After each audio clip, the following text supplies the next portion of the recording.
Hi, this is Mike Gavin, president of Delta College, and this is Hey Bay City.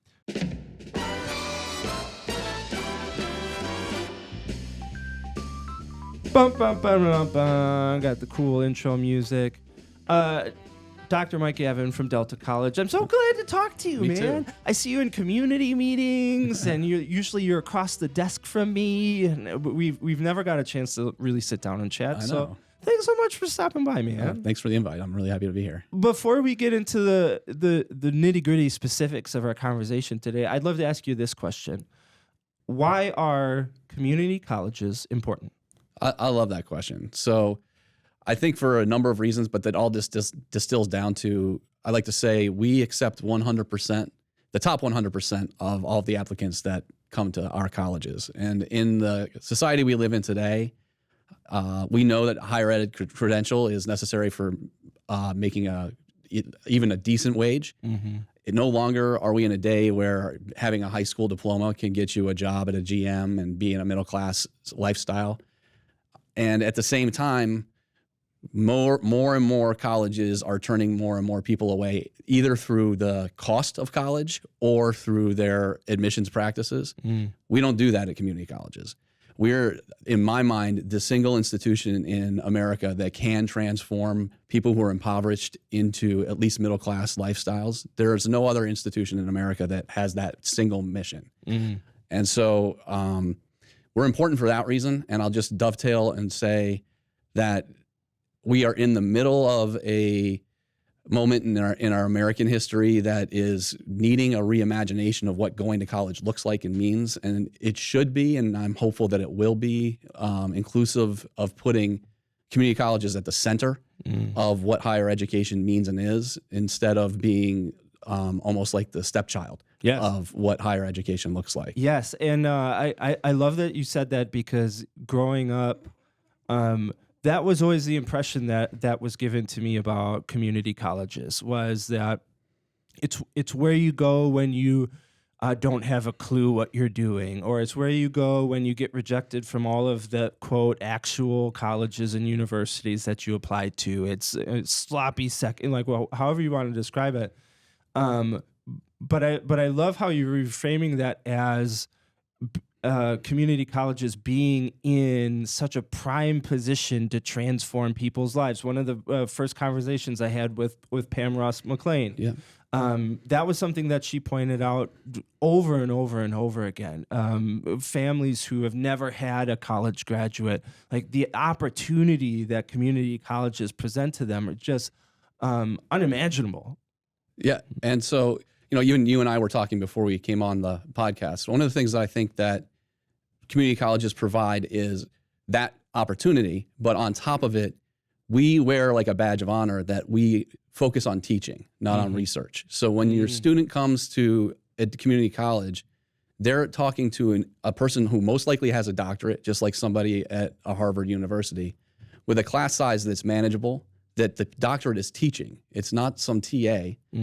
And on top of it, most of us, Delta specifically though, is really focusing on the notion that many of the students who come to us either are first generation, our average age is about 25 to 26, meaning that students either have a family or they have bagged groceries for a while or had some job that is not cutting it for them. And they might feel like higher ed is a little intimidating. And so we're really trying to focus on how do we make people feel like this is for them. So we're getting into, you hear these words like belonging being bandied about. We're actually being rigorous about what that means for everybody. So Love it.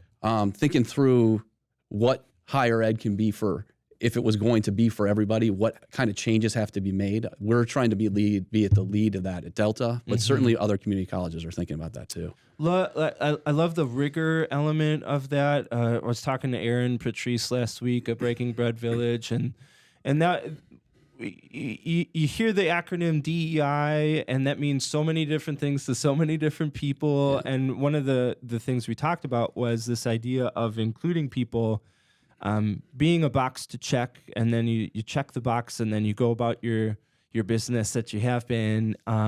But one of the takeaways I got from talking to Pam was that exactly not what you guys are doing. There's data involved. Yeah. That you created her position specifically for belonging and inclusion, looking at the hard truths of historically what has Delta College done and accomplished, looking at those numbers and saying, how can we fix that? So there's accountability there, there's data there, and I love that about what you guys are doing. Well, thank you. Yeah. So I have a dual mind in different ways. So I'm a very data centric person, sometimes to a fault, but also have learned to put some of the heart back into the data. Mm-hmm.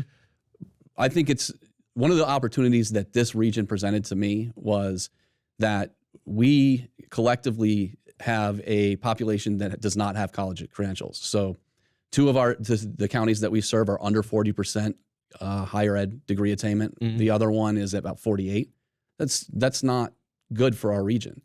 And on top of that, if you were to lay over racial and ethnic disaggregates on top of that, the higher ed institutions, and we have to be honest about this, the higher ed institutions have continuously marginalized those who are not white. And when you look at the degree attainment of the groups that have been marginalized from higher ed across the country, they are also marginalized around here. Yeah. So we have the data on that. Our work has been to do two things: uplift everybody by making sure that we get more people with more degrees so they have a better economic outlook on their life, and also pay particular attention to those who have been oppressed through economic and or racial means in the past. So in the process, just to make sure, because I know this is a flashpoint out there, diversity, equity, and inclusion. What we're doing is succeeding, and we've increased our aggregate, meaning everybody at the institution has increased their completion rate by 3% in 2 years, which is unheard of in higher ed. But for African Americans, we've increased it by 9%. Oof. And for Hispanics, 6%. Awesome. So as we focus on equity, everybody succeeds. In the meantime, just to also put this out there, we're up about 20% enrollment in 3 years. So then as we focus on equity, everybody does well, including everybody in the region. So we look at DEI at Delta, and I'm really proud of serving for a board that is 100% behind it as a thing that is focused on making sure everybody succeeds. But it does require at times us to focus on particular groups that need a little hand up, and that's what we're doing. I love what you said about looking at an issue, looking at a challenge, and then fixing it. You know, like when I want to be part of a community that says, "Hey, look at all the great things we're doing. Look at the things that we can fix. Let's look at the things that we can fix. Figure out information." Put people, put programs, put efforts, energy, investment into place so that we can fix those problems, and then we can all win together. Yeah. Like when everybody wins, and that's what I love about what you guys are doing at Delta. Well, I appreciate you saying that, because one of my things growing up, for lack of a better way to put it, I was an athlete. I really thought that I was going to be the second baseman for the Cubs, but apparently you need a little bit of talent than I had. But I'm a very team-centric person, so I try to look at not only Delta internally, like our people and our students, but also we're part of a greater ecosystem, right? So to your point, I don't really look at things as that Delta is somewhere off in its own island. We're part of the greater story of this region, and how can we, to your point, fix some of the issues that are, they're in the data. So we can't really argue about them. But we can say that if we all work together, we can uplift everybody. So You have a workforce, a population of people with better education. They become a better workforce. They help businesses. They help livelihoods. They help their families. They help the community. We grow in new ways. It's a win for everybody. Yeah, 100%. So speaking of coming to this community, well, let's get a little bit of your backstory. Where'd you grow up? I grew up on the north side of Chicago, suburb called Evanston, which people know it from. I was a townie, they called it, of Northwestern. So, awesome. Yeah. Dude, how long were you in Evanston? So I graduated high school there, and then went to Dickinson College in central Pennsylvania, which is a very rural college. Why there? How'd you end up there? It was just a series of events. I had a fun weekend visit there. I would say it was a 17-year-old immature decision that worked out well for me. I went to the college I went to because my friends were going there. So yeah. I mean, I can't really say it. And this isn't something I tell people, and I don't think they should follow it. But you didn't have to take a math class there. So that was also really? I had a problem with math. Which it's funny because I'm so data centric now. Yeah. But I couldn't do. I think it was more of like I had a hard time paying attention to things that I wasn't really interested in, and I needed to find my ways around it. So those were the two reasons. Neither one was good. What did you go there for? What program? English. Okay. I majored. Well, after many different decisions, I was a political science, biology, and then I was like, oh, English. This seems, and it was great. I mean, I loved it. And that's just before I leave that point, I think one of the things that higher ed is losing sometimes is by focusing so much on the workforce.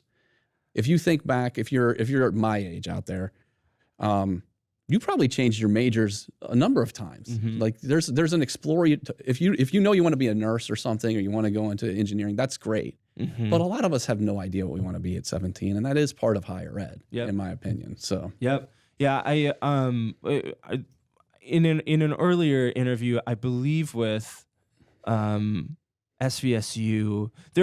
he president of SVSU, he talked about that as well. Was this idea of we have to equip young adults with the ability to make their own decisions in a knowledgeable way, understanding that when they step on campus, things are going to change. They're going to change. They're going to be exposed to new ideas, new programs. I interviewed Kayla Peak, an artist here in Old Town Saginaw, and she said when she showed up to SVSU's campus, she didn't even know graphic designer was a career.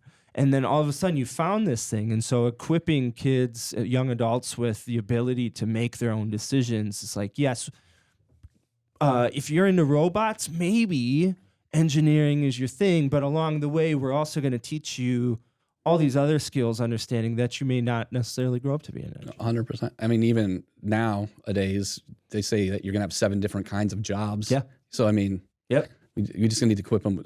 George Grant, you were talking about, does a great job about talking with regard to the skills are important.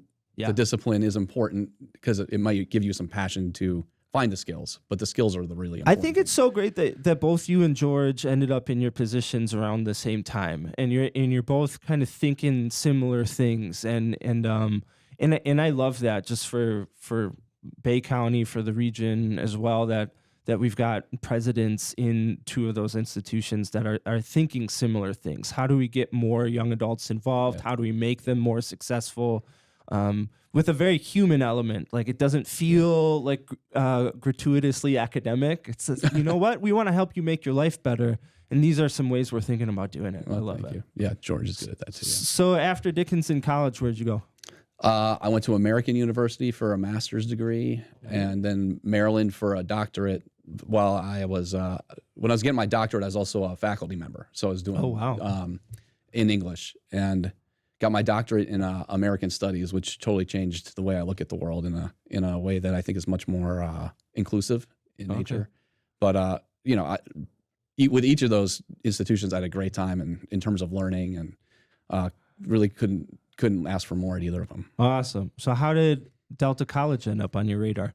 So I was at 2 different community colleges in Maryland for about 25 years. I knew of Delta College because it is part of a group called the League of Innovation. It has a board chair seat, and so does Anne Arundel Community College, where I started, where I was previous to this. And that's an important institution or group for me because it's always trying to think forward with regard to what's next for higher education. So when this job came open and I was sort of ready to leave Anne Arundel, I jumped on the chance because I knew of it. I knew Reva Curry, who's currently the vice president at Delta. So I knew that it had good people already and, applied and had a great experience throughout the interview process, and here I am. Oh, very Yeah. cool. That was 2021? Yes. Yep. Hot off the heels of the pandemic. I mean, really Yeah. in the thick of it still in 2021. Yeah. Making that cross-country move. Love to win over some East Coast folks over here to the Great Lakes Bay region. There you go. That's a feather in the cap. When you show up as like the new president, do you create like a plan, like a strategic plan, or tell me a little bit about that? Yeah. So yeah, I did actually. We did, I should say, not I. There were a couple things that I did right before I started here. I had access to all the data that we, some of which I referenced, and then Because you wrote 2 books. 1 book?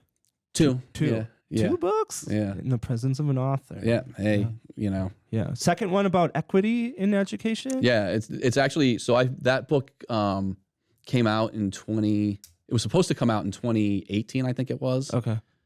It came out because of the pandemic. No, it's supposed to come out in 2020, obviously, because it was delayed for a year because of the pandemic. But it was basically about what we're seeing right now in higher education with regard to states mandating that there's no DEI, et cetera. It sort of anticipated that happening. Oh, interesting. Looking at the trajectory of as higher education from the 1960s on, it started to include more people. So too did the legislation, almost in inverse proportion. Oh, wow. Try to limit curriculum. So what we're seeing is a scaled version of what has already been in existence for 40 years. I'm actually, one of the things I'm in the middle of right now is I started a group a year and a half ago of college presidents across the country to navigate through this legislation and this moment. It's called Education for All, which you can look up, but we're basically depending on the state together trying to defend and or navigate against that legislation because I'll just go on a little diatribe for a moment. The legislation is one thing, which is awful, but then also there's this chilling effect that happens where we've got enough people researching through my group that students hear, for instance, that LGBTQ plus people shouldn't have themselves reflected in the curriculum or African American, et cetera. The students feel like their identities are actually being delegitimated as a result. And do I belong here in academia is exactly the opposite of how we're trying to run Delta, right? So whether the legislation's bad, the chilling effect is bad, the rhetoric is bad, it's unwelcoming to people in a country that says it's supposed to welcome all. It's pretty much my diatribe on that. Wow. Wow. So this was part of your strategic plan when you joined the college? No, so our strategic plan was basically we want to complete people like two goals. Which you could almost combine into one. More degrees with equitable outcomes. That's it. Awesome. So that was for people call it a vision. It's pretty much simple, right? Yeah. Well, that's what I love when I pulled it up on the computer. Like it saw the strategic plan and it's this very black and white, like 2-page Word document with a little chart. And I'm like, yes, this is the kind of plan we need. It's just very simple. We want this and we will do this. We want this, we will do this. Yeah. And so the how, right? So we will do this part was a year-long process of me and my team getting the faculty and staff involved of like, what are you seeing that we could change in order to get to this point? Because, I don't know what the student experience is trying to apply, for instance, but the admissions people certainly do. The students certainly do. Right. So we were asking a lot of questions, data mining, in order to get to the concrete, if you will. Very cool. Yeah. Very cool. Well, let's talk about some of the things going on at Delta College, specifically in regards to workforce. Hay Bay City's one of the goals at Hay Bay City, looking at the workforce. News came out a little while ago, and I'm just going to quote from a news article on the Gander. As part of President Biden's advanced manufacturing workforce sprint, more than 160 organizations announced plans this week to join a focused nationwide effort to train more workers for advanced manufacturing jobs, including those that do not require a 4-year degree. Among them, Delta College in Michigan. Tell me a little bit about this? So we are, like the article says, being recognized for some of the work that we already have done with specifically SK Siltron and Hemlock Semiconductor, where we've already have programming that is connected to them. Through some grant dollars, however, and talking more in depth with both of them, we've been able to create new curriculum that will accelerate students to well-paying jobs in both of those industries, or institutions, I should say.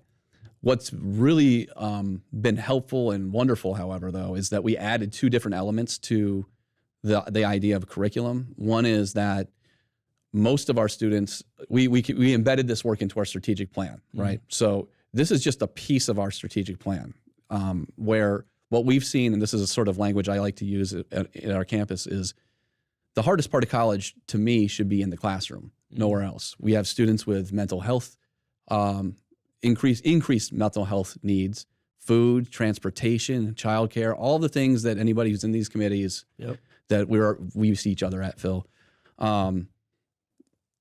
our problems or obstacles, I should say, to students to people are obstacles to our students. So we're putting wraparound services around hopefully all of our students in the long run, but using these grant dollars for these programs, students in these programs, to have those kind of wraparound services. And then the second part is we're getting with K-12 we have had in the last 3 months, we've had 700 K-12 students come to Delta College. Awesome. To understand what a semiconductor is, right? And it's been really engaging. The Hemlock and SK employees work with our faculty and staff in those areas, and they make it an engaging experience to see this. Oh, this is what this means, right? They do such a good job at the My Career Quest. Like, you go to the Hemlock Semiconductor booth, and like you're playing Mario theme songs on bananas through electrodes, and you're breaking stuff, and that's exactly what kids need. Like, we can talk about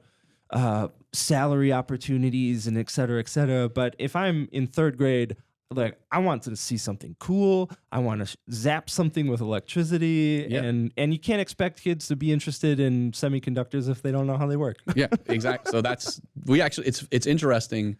You know, even our conversation before we started, some of this stuff is right in front of you. Like, you got to break it down to nobody knows what a semiconductor is unless you're in the industry. So we break it down and tell the kids what it is, and some of them leave wanting to be in the industry. Wow. So I love the addition of the wraparound support too, because you can make things easier in the admission process and whatnot, or cheaper, or whatever obstacle you have to get out of the way. But if I have 2 kids at home and I have to work 2 and 3 jobs to make ends meet, and I might not have dependable transportation, like, I might be able to sit in that classroom, but I can't actually get there because I need somebody to watch my kids, or I need some kind of form of transportation that's going to get me there every day. And so looking at the context of education, I think is brilliant. Yes, the obstacles in the classroom we can remove, but what else are people dealing with that prevent them from making their lives better through education? I love that. Well, thank you. Yeah, I mean, I think that, to me, there's 2 parts that I could tell you about. One is going back to the notion of reimagining how higher ed works and community colleges. If one went to a 4-year school, you had all those services in a campus that you lived at, right? Community colleges need to start to think about, and we are, that fact being true for those who went to 4-year schools, and the people who need it the most don't have that. So how do we think about that in terms of what we deliver? And the second part is, I love this area because our nonprofit organizations like United Way, some of the food banks that we have around us, I connect with them and say things, and I don't even have to tell them, but they, I don't know if they say it first or I do. Yeah. Their clients are our students. So we have found ways to partner with them where we can both benefit without having to pay a lot of money or extra money, and are not redundant. So we've really tried to create, and we're continuing to try to create more of a network for our students and their clients because they want them all to be educated. It makes in so a way much, that works, you know? it makes so much sense. We talked earlier about like people have to know things, and if you're connecting two organizations that are already connected to the people you're trying to reach, it only makes the most sense. Right. Like, hey, United Way, we're trying to help this demographic of people that you are working with. Let's work together. Yeah. And they say, absolutely, let's do it. And even in small communities, you can unintentionally or intentionally build these silos, and then Yep. resources get split and communication becomes confusing and people don't know what's going on. And so going about it that way in a very community centric way is great. Yeah, and just to add to that element, the user of these services, whether they're educational or it's a United Way one, I've been using this term of time poverty too, right? So if you have to go to Delta and then you have to go to United Way and then you've got to go here and there, you might have economic poverty, but you certainly all your time's being sucked as well. Yep. And that's to the example, you got 3 kids at home, like what you don't have is time. Yep. So how do we think about that as a resource as well? Is one of the things that we're constantly challenged with at Delta. Yeah, yeah. Childcare, or you're thinking like public transit. If it takes me a total of 2.5 hours to go get my groceries, and I can only, because of limitations, carry so many groceries, well, now I'm spending 6 hours a week simply getting food for my family, and that could have been time spent in a classroom or doing something to move my life further rather than simply sustain the life that I have. Yep. Yeah. 100%. I looked at something called this semiconductor curriculum expansion. You're expanding the curriculum. Tell me about that. So that's pretty much what I was describing earlier, except for I would just add to it. There's 2 different, to get really concrete with it. The faculty are fantastic at Delta. So what they needed was, and it was delivered by both Hemlock and SK, was what are the new jobs that'll be coming and what are the competencies that the people will need. And so they're adding a certificate program that students can finish in a semester in order to get a pretty well-paying job that will also ladder into higher paying jobs through other curriculum later. And then we're exploring the notion of, to the time concept, the idea of what does it look like if one could be trained while also be a full-time worker at SK and Hemlock. And we don't have the curriculum for that yet, but we're sort of looking at, is there an apprenticeship-like model that we can put together? Oh, I love that. Yeah. Speaking of apprenticeship models, I had an interview with Robert Guerra over at Dow about their apprenticeship program and just how tightly wound with Delta that is. You want to talk a little bit about other skilled trade opportunities at Delta? Tell me about that. Yep. So we have everything from welding to chemical processing to mechatronics, which is a fancy word for fixing the robotics that do the stuff. So that's another one where we started to break down what is mechatronics, right? As an 18-year-old. And CNC fabrication as well. So if you have not been to Delta to see our skilled trades labs, they are fantastic. So another answer to the question about why I came out here, you apply to a job, you don't know what the place looks like, and we have automotive, which is fantastic. The facilities we have are world class. So with regard to, many people don't know the gem that Delta is just because they've never stepped on the campus. Right. We'll give anybody a tour. And we have people from Dow, from Hemlock, et cetera, that come in and they're like, I can't believe you have these facilities. They're world class. They're a lot of times funded by the same companies that benefit from our students.